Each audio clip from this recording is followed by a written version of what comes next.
Let me. There we go. There. Cheers. Oh. It's cool. Recording? Yeah, we're good. It's recording. So, I don't know what episode it is, so you can introduce us, Gio. Gio will introduce us. Welcome, everyone. This is another episode of YourRetroBROStv. Glad to have you with us. Hope you're doing well. It's Memorial Weekend. Ish.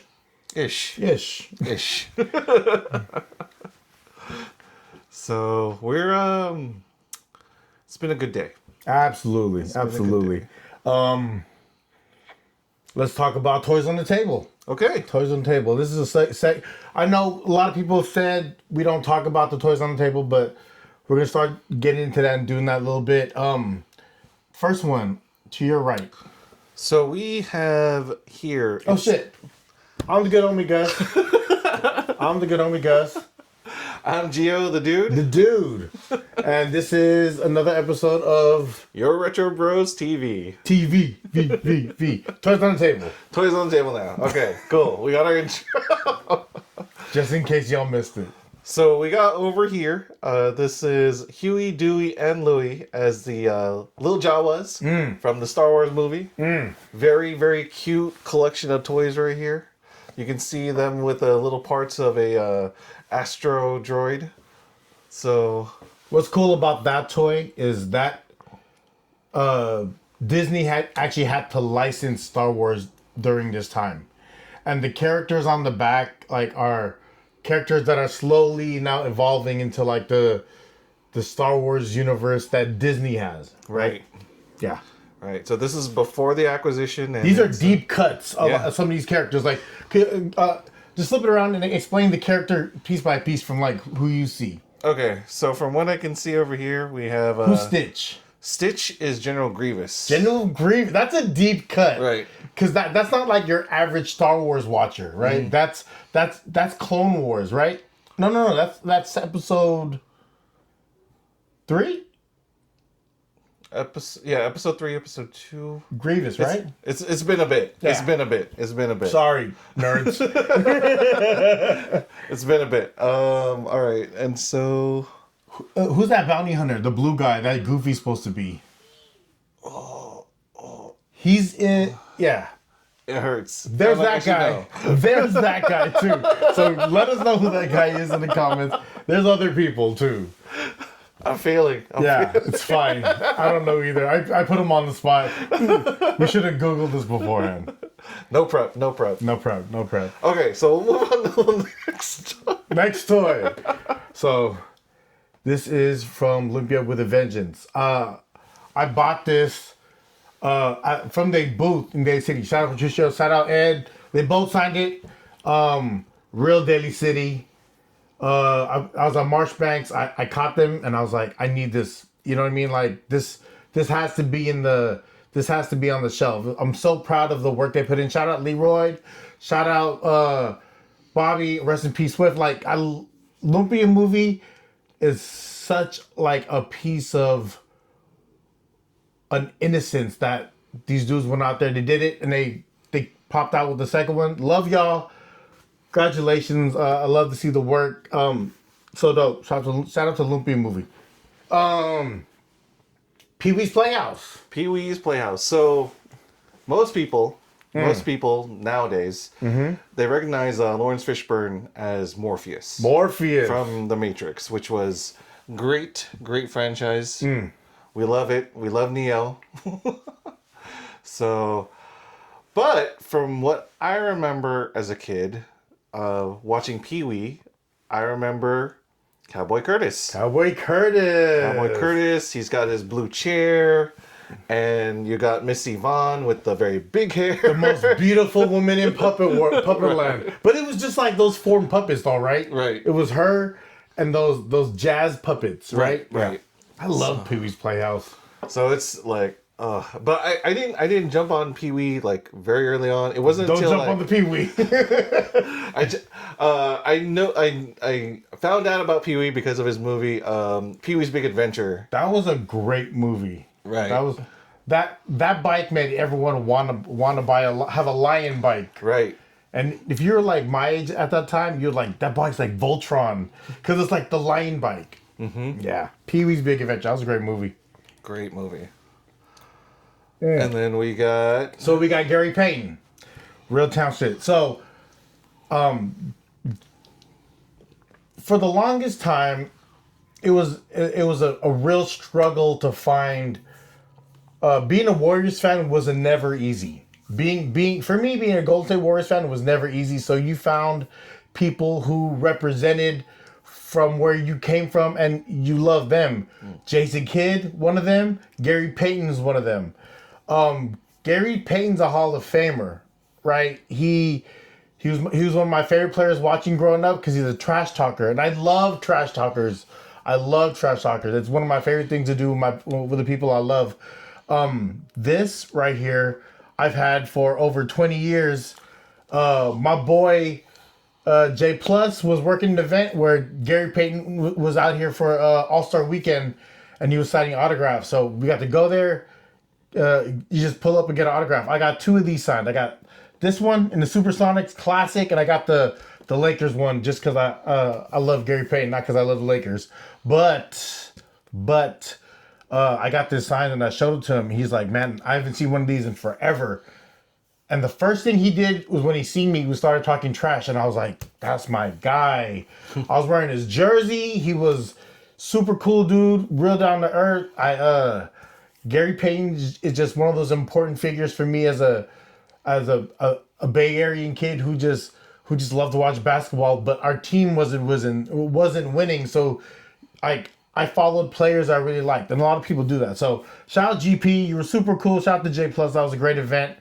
But yeah, I had this forever, had him sign it just recently. This right here, Usagi Yojimbo. Actually, before I get to Usagi, I want to shout out Keith-O. Keith-O, mayor of Daly City. He would do these things at Classic. Was it Keith-O's Day, right? And then it would be like dollar bowling. He brought out DJs that not everyone could see at the same time at the same venue to rock Classic. And Keith was that dude. Looked out for the community. I spent a lot of time hanging out at Classic. Shout out to Matt. So Keith was a definite figure, and like me being a young dude watching this dude rock parties and to like bowling events, Keith was that dude. So shout out to Keith.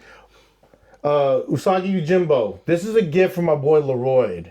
Leroy is someone I use, someone that I collaborate with to when I have certain images, and he's just the correct artist for a lot of projects that I've worked on. So shout out to Leroy. This was the gift.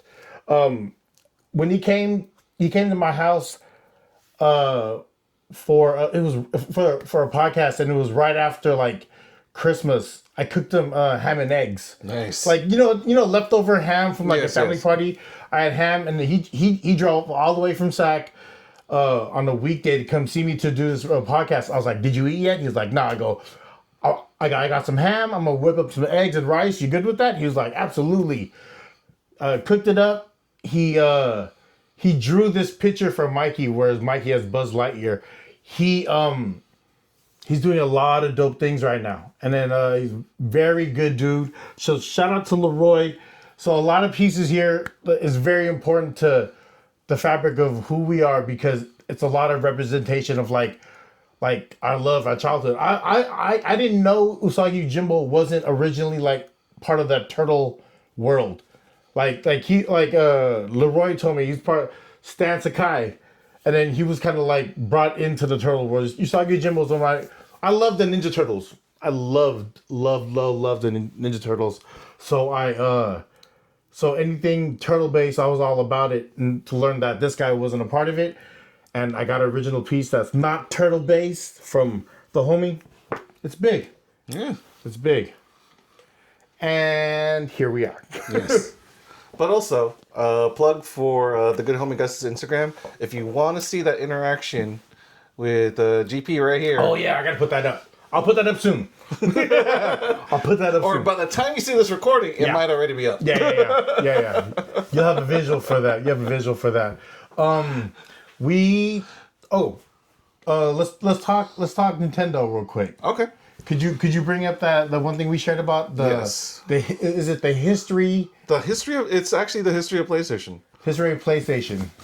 So, for those of you who didn't know, let me go with this first. So, present day, we know that Sony has PlayStation, Nintendo has Nintendo. Yeah. And they are two separate, gaming companies where Nintendo has had a long-standing notoriety, strong presence in Japan as a premier gaming company. Yeah. And then newer to the scene, but has been there for, quite a while now, is PlayStation. Okay. So for most people, they don't know that Sony wasn't supposed to build the PlayStation, actually. It was just helping Nintendo create a new console. The Nintendo humiliated and backstabbed them in front of the whole world. This is how a backstab from Nintendo led to Sony building the PlayStation and crushed the entire gaming industry. And this is quoted from a page that we follow. Right. So this is not, we're sharing. Right. We're sharing facts. We're sharing information. So this is for your information. Yeah, your consumption. So in the late 1980s, Nintendo dominated gaming. Its SNES console was a massive hit, but it needed a new upgrade, a disc-based system to replace cartridges. And for those that really remember, like when this is the transition of like when inside your car it would be more CDs and less cassettes. Right. It was the cleaner way to like produce a game, right? It was sleek. It was the graphics got better. That's when they couldn't do that on a cartridge. Right. It needed to be on the disc. It needed a technology upgrade. And shout out for anyone who knows what a cassette player is. She's old enough for you. All right. So Nintendo didn't have the tech. So it partnered with Sony to build a CD-ROM add-on for the SNES. It would be called Nintendo PlayStation. Damn. Sony poured money and engineers into this project. It would combine Nintendo's games with Sony's disc tech. And as you know, with Sony was like the premier on CD disc players. Yeah. Walkmans. Yeah. I right? remember and this is something I'll talk about. I remember the Discman. There was a yellow Discman. If you were rich, like the rich kids had the yellow CD player that you could hold with a thin yellow ear. Like it was like the original earbuds, right? The original earbuds, that went right into your ear because it wasn't like the old school like foam heads. Right. It was like it went in your ear, and then it was bright yellow. That's kind of like when Apple had like the white headphones. When you started noticing those, right? Right. All right. Back to Sony. Okay, so what was it? Oh, the contract even gave Sony licensing rights to the games on the new format. But Nintendo got cold feet. They didn't like how much power Sony would have over licensing and profits, so they made a secret deal behind Sony's back. In 1991, Sony took the stage at CES to... Wait a minute, I feel like I skipped something. Pause that. No, okay, we're good. In 1991, Sony took the stage at CES to unveil the Nintendo PlayStation. The very next day, Nintendo betrayed them, announcing a new partnership with Philips instead. So this is during the same event that they rolled out, oh, we got Nintendo shit. Like, this is like, I'm Sony, like, hey, look, we're going to partner with Nintendo. And then there's like a presentation, and then presentation goes on, more people talk, and then it's Nintendo's turn. Is like, we're actually doing it with Philips instead. Right. It's kind of like, I'm engaged. It's like, we're actually dating homegirl, though, right? That's the equivalent to this. Right. Dang. Right.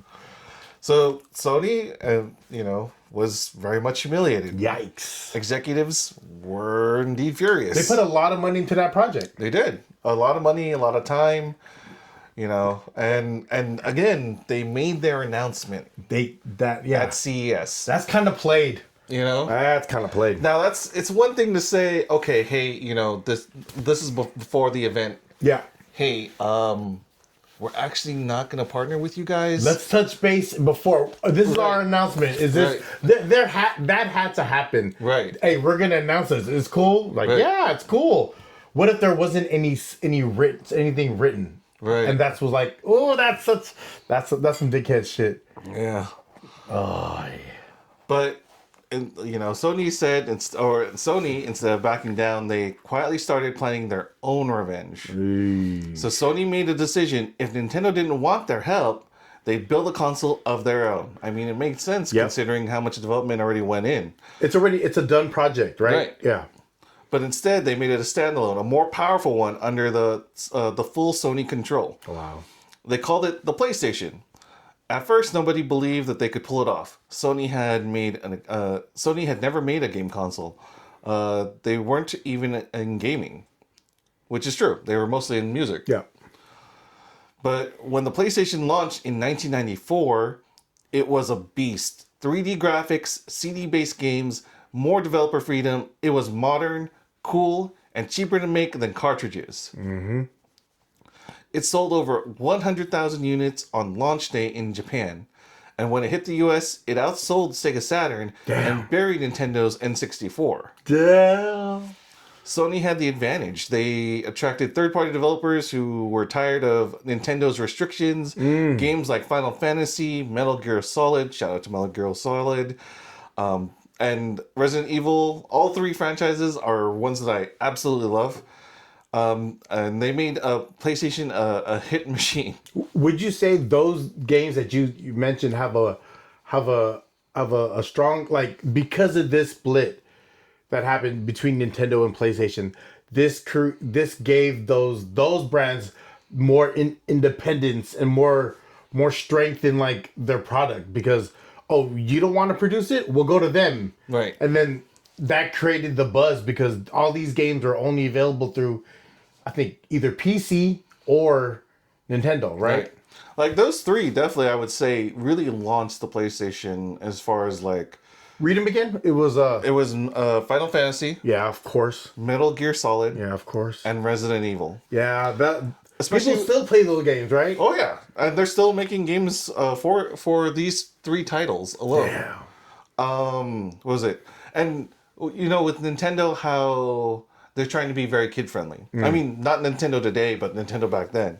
Metal Gear Solid and Resident Evil, especially. Yeah, it's a bit more. That would not fly with Nintendo's restrictions. This is like the start of the rating of video games, because certain games you couldn't show blood. Right. Right. If early Doom guys remember, like, you couldn't show blood, like, it would be gray. Mm-hmm. Right. It wouldn't be like some on certain consoles. Consoles would be gray and not red, like the blood when you get shot or something. But yeah. Right. So I mean, even in Japan, there are times where they kind of like block the gore, or they change the blood from like red to white. So yeah. Yikes. By 1999, the PlayStation had sold over 70 million units. Damn. Nintendo was no longer the king, and Sony had become a gaming empire, the gaming empire that we know today. Ironically, Nintendo's betrayal gave Sony everything it needed: the tech, the motivation, and a grudge. Today, the PlayStation is one of the most successful brands in gaming history. Sony dominates console sales, and Nintendo never got that back. Yeah. So, well, my only argument to that last statement was the Switch. Because the Switch, especially during the pandemic, sold.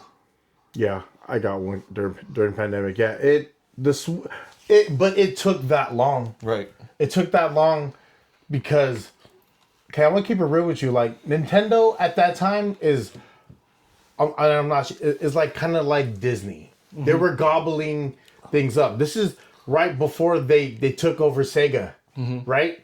This is because you said Sega Saturn, right? Yeah. No, Nintendo was kind of they were the big dog. Yeah, they were for the longest time. I mean, Nintendo was a brand name for everyone for a long time, right? Nintendo's that's a family. That's a thing. Like you could tell Mom and she knows exactly what you're talking about. Right. The amount of time she's yelled at me to turn off my Nintendo. Sure.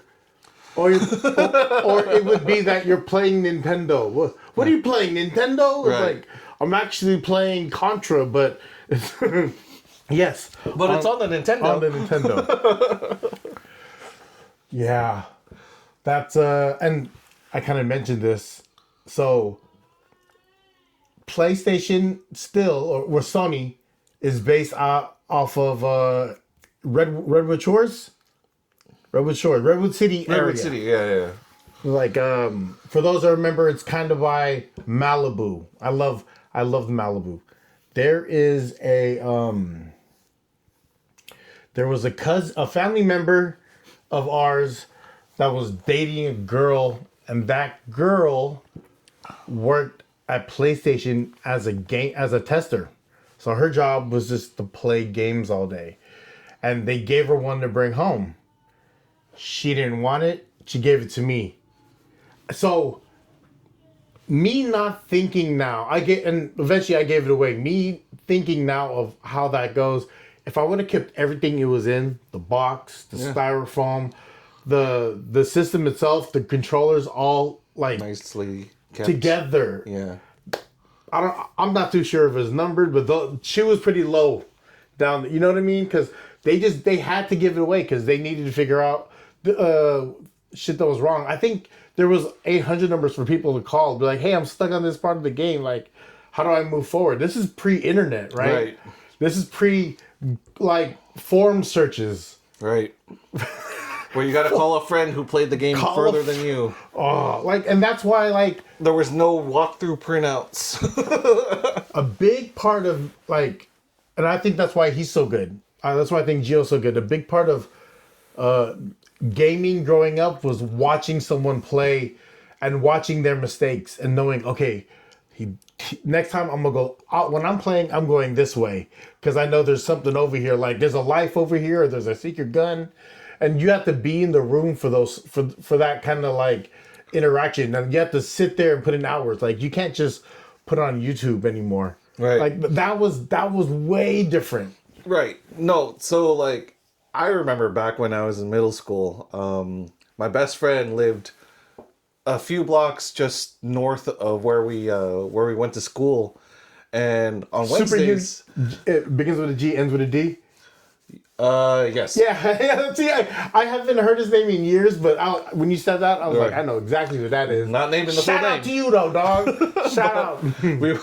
So on Wednesdays, we would get out early, and we would go over to his house. We would play a few games, and the thing was, when it's a brand new game, no one knows what's going on. Yeah. We're trying to figure it out, and so we would take turns. We each would pass the controller when someone died or when someone failed. Yeah, when you get after the next life. Right. Next life or next level, depending how long you were playing. And those were the best memories because you had good food, hanging out with your friends, all sharing a console and enjoying the storyline all together and talking about it.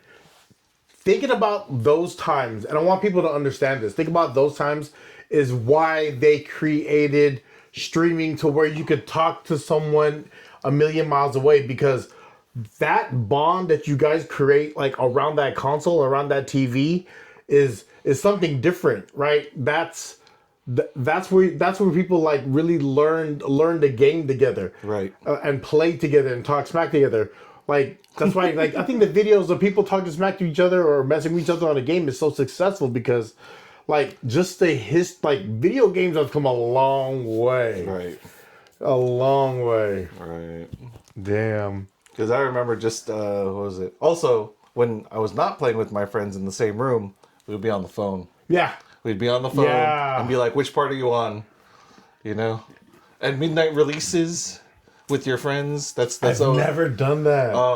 I gotta say, it's really cool because of the fact that you're out there for one reason, and everyone in that line with you is out there for the exact same reason. So immediately you make just brand new friends just right next to you. Yeah. So camping for games. What time would you go to camp for a game? Well, back then it wasn't, gaming wasn't that popular, right? So we would just roll in at like 11:30, and That's be not like bad. maybe like 15th, anywhere between 10 to 15th in line. Were you lawn chairing it, or you just stand? We just stood. People lawn chaired it back then, though, right? Some people, yeah. Yeah. Some people. Camping for that's like, well, I never did it either. That's like how people would camp for shoes. Yeah. It's the same. Everyone's chasing that same buzz. Right. You know what I mean? Same You know, vibe. Same vibe. The first ones with it. The first ones with it. Yeah. Wow. That was a fun time because everyone had to be like you. You had to be outside. Like, you can't just buy it like and just download it and be like, all right, I got it. Yeah. It's like, not like now where we you can have just to be go. Yeah. We have to go now. It's 11:30. Like, we have to go now to get this game or to get these shoes. That was fun. Yeah. That was the fun part. Music was like that too, or like DVDs. Music was like that. Like, what are the people could get them steel boxes? Yeah. Steel cases. Yeah. What is that? Explain what that is to me. So it's just essentially the case is made out of, a higher grade material, but you're still getting it for the price that it would be for a regular plastic DVD, box thing. So that's buying a DVD or buying a video game, right? It's Right. buying the DVD, right? Right. Okay, steel box. Yeah. Well, yeah. And then, with video games, especially if it's one that's very popular and has a kind of special edition, sometimes you would only be able to buy the special collector's edition that usually have like a figurine, the game itself, some extra codes for some other items in game, or some other I want to say, for example, when I played World of Warcraft with my friends in college, a specific special edition collector's edition box was for Wrath of the Lich King. Who's that? Wrath of the Lich King is an expansion for World of Warcraft. I want to say it's its third expansion. And it had a special giant box. In it, it had the limited... at that time, it was a very limited run of trading card games. Cool. It's trading card games.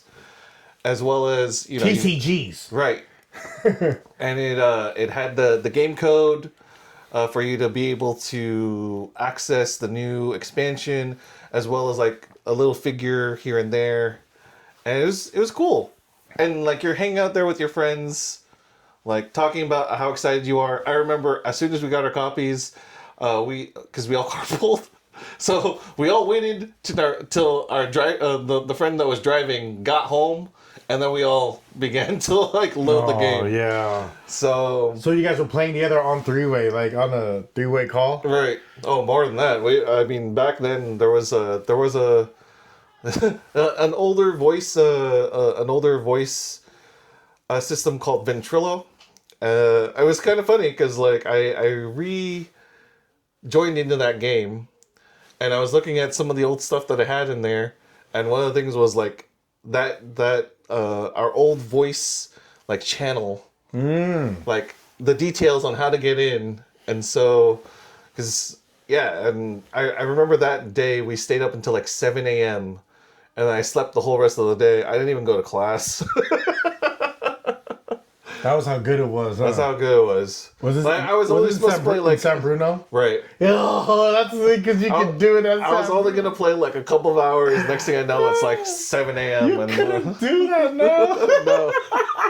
Dude, being up till 7 to do things you love, just to be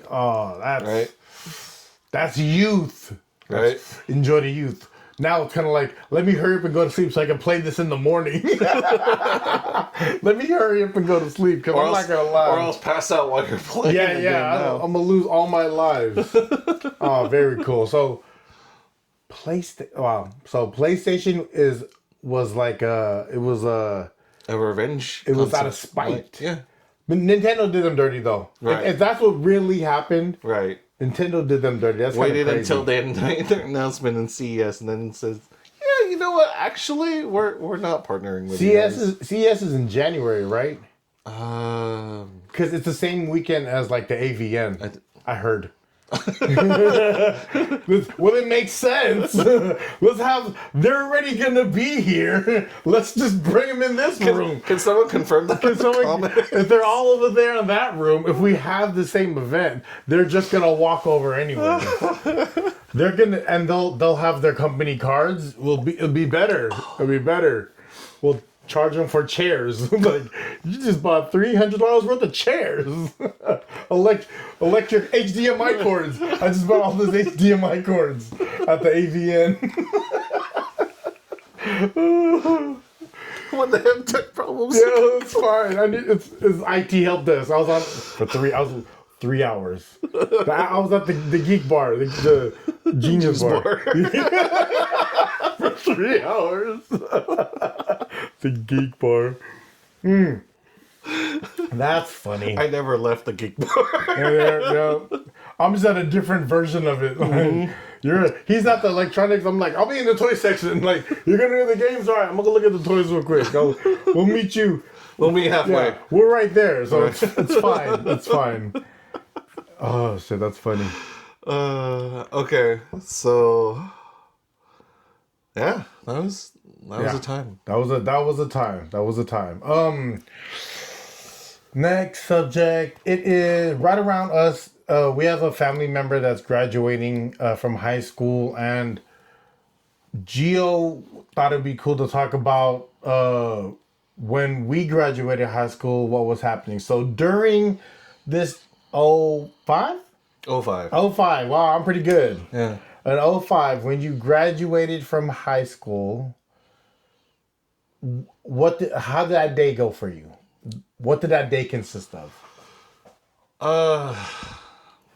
So I the night before I couldn't sleep because I was excited. This was the culmination of 4 years of because for me, not only did this motherfucker said culmination. It's important, dog. It's not super important day. So backtracking a little bit, I moved away from my hometown, Fogtown. For those of you who know what Fogtown is, or where Fogtown is, or so you have to cross a bridge and everything now, right? So high school, I moved away because of high school, or for high school because we moved to a different area.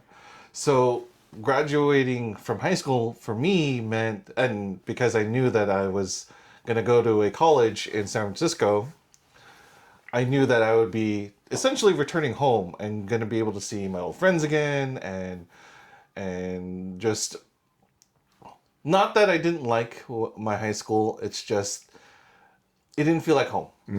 And so everyone's in high school is kind of weird because everyone's kind of lines are kind of established, right?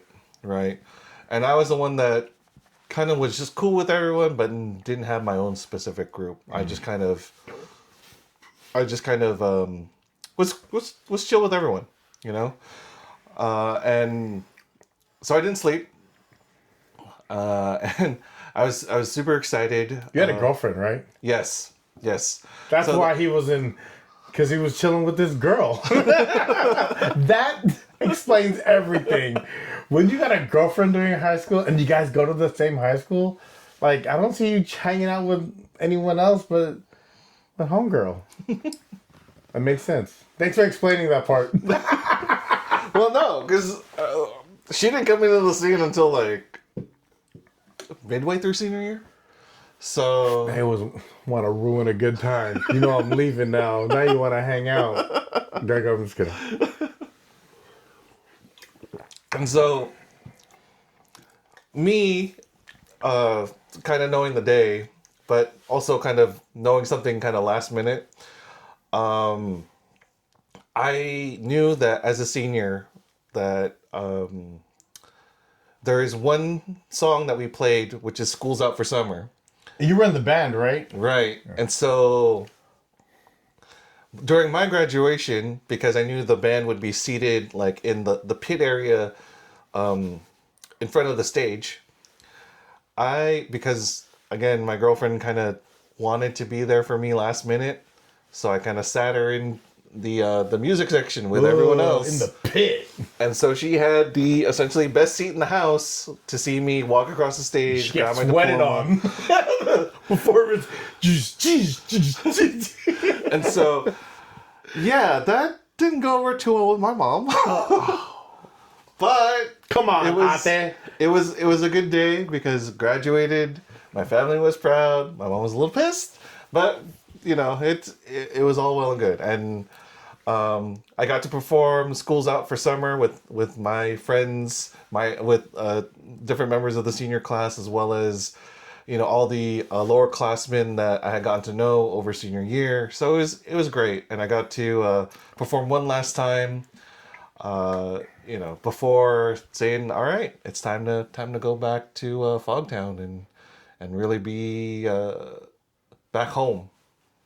And that was the last time you actually performed music, right? Well, as far as like that level of music, like performing with a band. Yeah. So, like live music. Live music. Was that hard? You loved the drums. I did. I mean, I still do. It's just. When's the last time you touched a pair of drums? 2015. Wow. Yeah, so about 10 years ago. What's your favorite song to play on the drums?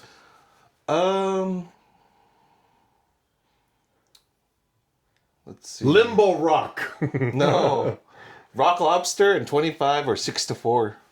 What, just fun songs to do? Fun songs to rock out High to. energy? Right, from back then. But I also got to play a Green Day song. Ooh, cool. Shout out to Green Day. Holiday.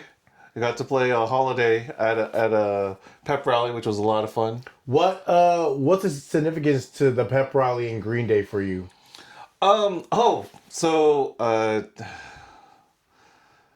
It's just, for me, it was just being able to really like enjoy playing music and then kind of get the crowd hyped, like especially during when there's intermission. Yeah.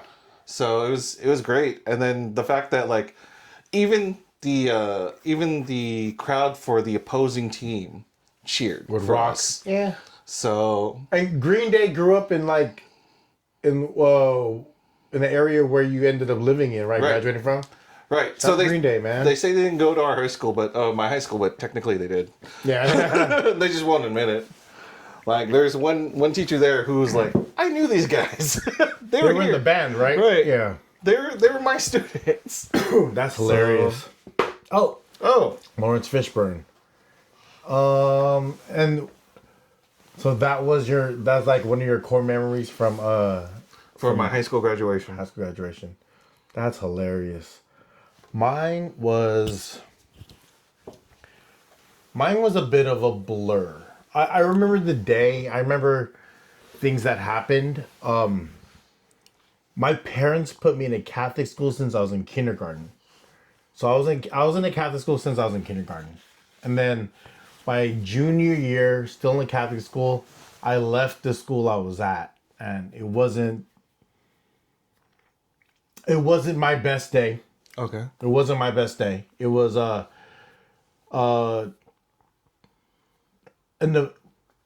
it was a definite canon event that needed to happen. Right?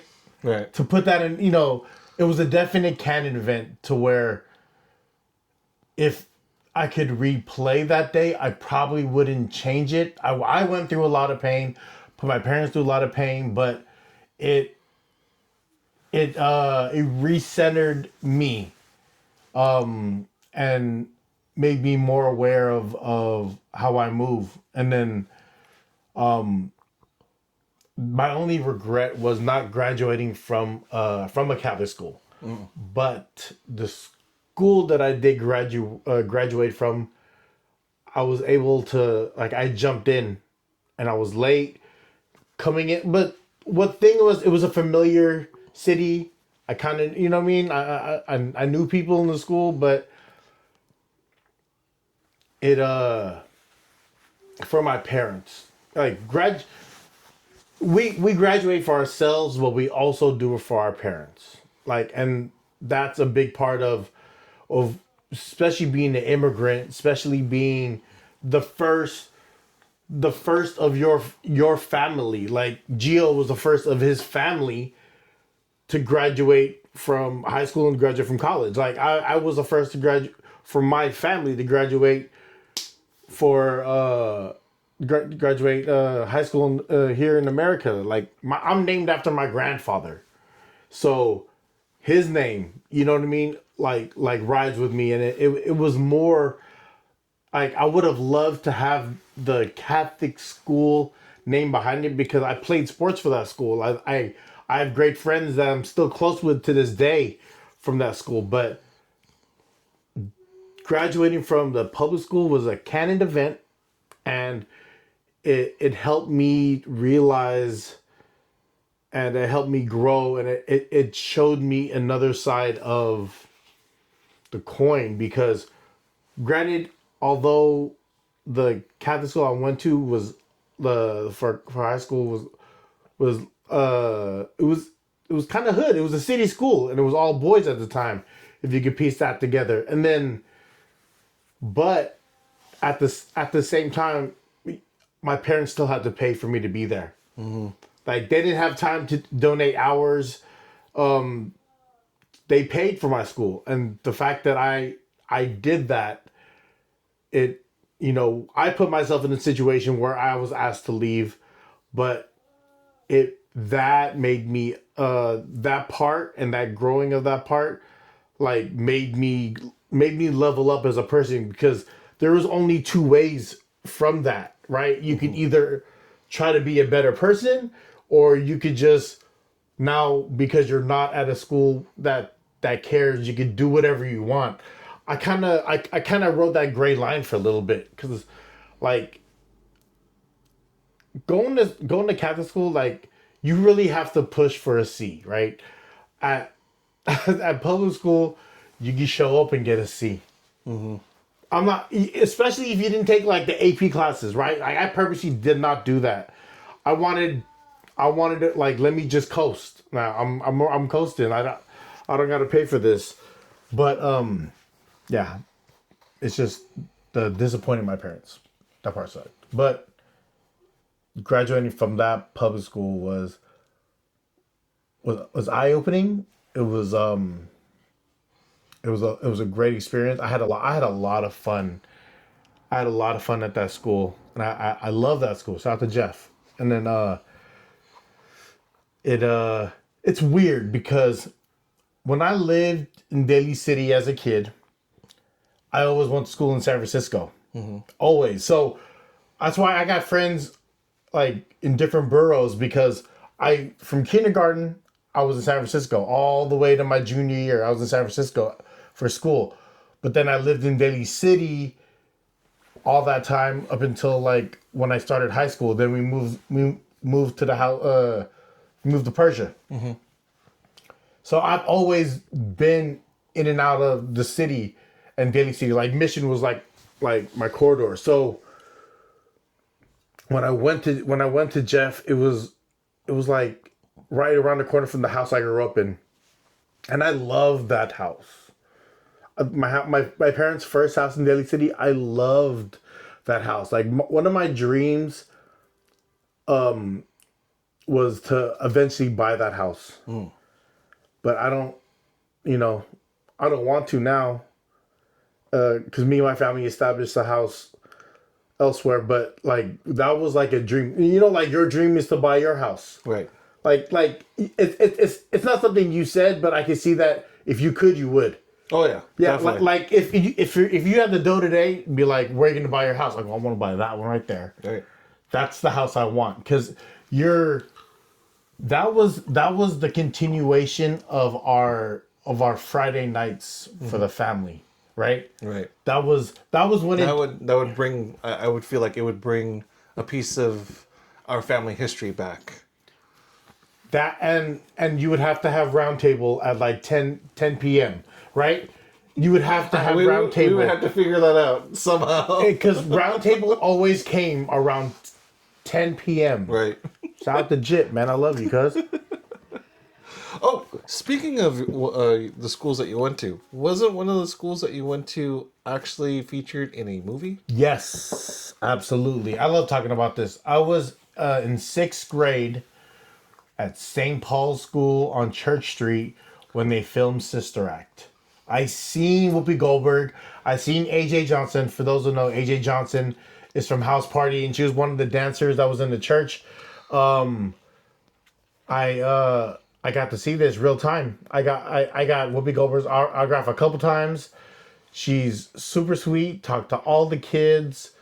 We all got free hats because they would give. This is back in the day when the cast would get gear when they finish a project.